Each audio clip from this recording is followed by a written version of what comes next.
এতিয়া কৰাপশ্যন কৰা বুলি কেনেকৈ কয় তেখেতে কেনেকৈ ক'ব পাৰিলে আমি কৰাপশ্যন কৰিছোঁ কিন্তু তেওঁলোকে কি কৰিছিলে তেওঁলোকে কৰাপশ্যন কৰা আমাক এতিয়া ক'ব পাৰিছে তেওঁলোকে যে আমাৰ লাইব্ৰেৰী বনাই থৈ গৈছিলে আজি মোৰ এগ্ৰিকালচাৰতে আপোনালোকৰ লাইব্ৰেৰী আছে এগ্ৰিটো 31 crore লাইব্ৰেৰী আছে তেওঁলোকে কৰাপশ্যন কৰি যোৱা নাই কৰাপশ্যন কৰাৰ কাৰণে পইচাকেইটা তেওঁলোকে দিব পৰা নাই মানুহক যাক দিব লাগে তাক পইচাকেইটা দিছে যিবিলাক পাবলৈ মানুহে পইচা পোৱা নাই এতিয়া আমাৰ ওচৰলৈকে দৌৰে মোৰ 1 টকা দিবৰো নাই 1 টকা মই পাবৰো নাই মই ঠিক তেনেকৈ ইউটিলাইজ কৰি পেলাই সকলো ৰাইজক মই আগবঢ়াই দিছোঁ মইনো বৰ্তমান 27 crore জীৱনতে পোৱা নাই দেখোন আজি 9 মাহত 27 crore পালেতো ভাগ্যৱান হ'লোঁ 25 crore টকাহে মই পাম কোৱাটো তেওঁৰ ভুল হৈছে যে ভুলটো স্বীকাৰ কৰি লওঁ এতিয়া কৰাপশ্যন কৰা বুলি কেনেকৈ কয় তেখেতে কেনেকৈ ক'ব পাৰিলে আমি কৰাপশ্যন কৰিছোঁ আমি কৰোণাত বৰ্তমান নেকি 7 মাহ ধৰি কৰোণাত আমি পৰি আছিলোঁ কৰোণাৰ সময়ত কোনো এটা কৰাপশ্যন কৰা কথাটো উত্তৰে নাই ইজনৰ পৰা সিজন মানুহৰ যাব নোৱাৰা আছিলোঁ কিন্তু এতিয়া আমি বৰ্তমান 9 মাহ ধৰি আমি কাম কৰিব পাইছোঁ আৰু যিখিনি কাম কৰিছোঁ আমি লিগেলত কাম কৰিছোঁ আৰু যিখিনি কাম এতিয়া আমি এলটমেণ্ট পাইছিলোঁ সেইবিলাক আমি কৰাপশ্যন নকৰাকৈ সকলো কামবিলাক সমাধান কৰি আমি ৰাইজলৈকে আগবঢ়াই দিছোঁ কিন্তু তেওঁলোকে কি কৰিছিলে তেওঁলোকে কৰাপশ্যন কৰা আমাক এতিয়া ক'ব পাৰিছে তেওঁলোকে যে আমাৰ লাইব্ৰেৰী বনাই থৈ গৈছিলে আজি মোৰ এগ্ৰিকালচাৰতে আপোনালোকৰ লাইব্ৰেৰী আছে এগ্ৰিটো 31 crore লাইব্ৰেৰী আছে তেওঁলোকে কৰাপশ্যন কৰি যোৱা নাই কৰাপশ্যন কৰাৰ কাৰণে পইচাকেইটা তেওঁলোকে দিব পৰা নাই মানুহক যাক দিব লাগে তাক পইচাকেইটা দিছে যিবিলাক পাবলৈ মানুহে পইচা পোৱা নাই এতিয়া আমাৰ ওচৰলৈকে দৌৰে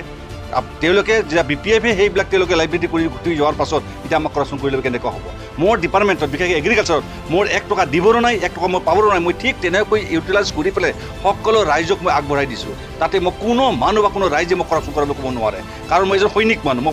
মই সেইবিলাক ভাল নাপাওঁ সকলো সমান চকুৰে চাব লাগে আৰু কৰাপশ্যন কৰিব নালাগে সম অধিকাৰ সকলোকে দিব লাগে সেইখিনিহে মই জানো 27 crore কৰাপশ্যন কৰা বলে যোৱাকালি ডেৰাছাৰ মাজেৰে মানে ডেৰাছাৰ বসুমতাৰীয়ে বহুত মানে এলিগেশ্যন দিছে মইনো বৰ্তমান 27 crore জীৱনতে পোৱা নাই দেখোন আজি 9 মাহত 27 crore পালেতো ভাগ্যৱান হ'লোঁ 25 crore টকাহে মই পাম 25 crore টকা আমাৰ এগ্ৰিকালচাৰ এলটমেণ্ট আছে এইবাৰহে 22তহে আমি পাম কিন্তু আগতেতো গভৰ্ণৰ শাসনতে গোটেইখিনি উলিয়াই পেলাই BPF লগে লগে গোটেইখিনি খাই গ'ল এতিয়া এই বছৰ যদি মই 27 crore টকা পাওঁ তেতিয়াহ'লে আমি এতিয়ালৈকে কাকো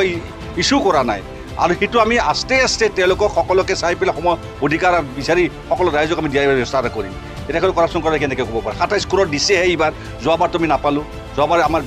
এই 20-21টো আপোনাৰ চলি আছিলে ৰাজ্যপাল শাসনৰ আণ্ডাৰত চলি আছিলে আৰু কৰোণাৰ আণ্ডাৰত চলি আছিলে তেওঁলোকেহে কৰিছিলে আমাকতো কৰা বুলি ক'ব নোৱাৰে তেখেতে নাজানে নেকি দেখা ছাৰে তেখেতে জানিব লাগিছিল কমচে কম কোনে কৰাপশ্যন কৰি কোনে কৰা নাই কিন্তু নিজে বুজি পাব লাগিছিল কোৱাটো তেওঁৰ ভুল হৈছে যে ভুলটো স্বীকাৰ কৰি লওঁ 17 বছৰ কৰাপশ্যন কৰাটোতে আমি 100 মানুহ ৰাইজে দেখাই পাই আছে 17 বছৰ ধৰি তেনেকৈ কৰাপশ্যন কৰি লাইব্ৰেৰী বনাই দিয়ে 3087 crore টকা তেওঁ লাইব্ৰেৰী কৰি থৈ গৈছে কিয় কৰিলে তেওঁলোকে কেনেকৈ হ'ল কি হ'ল সেইখিনি জানিব লাগিছে আমিতো 9 মাহ কাৰ্যকাল পাইছোঁ এতিয়া 9 মাহ কাৰ্যকালত যিখিনি কৰিছোঁ ৰাইজৰ হতে কৰিছোঁ ৰাইজৰ কাৰণে কৰিছোঁ ৰাইজে আমাক কোনোদিন আমাক দগ ধৰিব নোৱাৰে ধন্যবাদ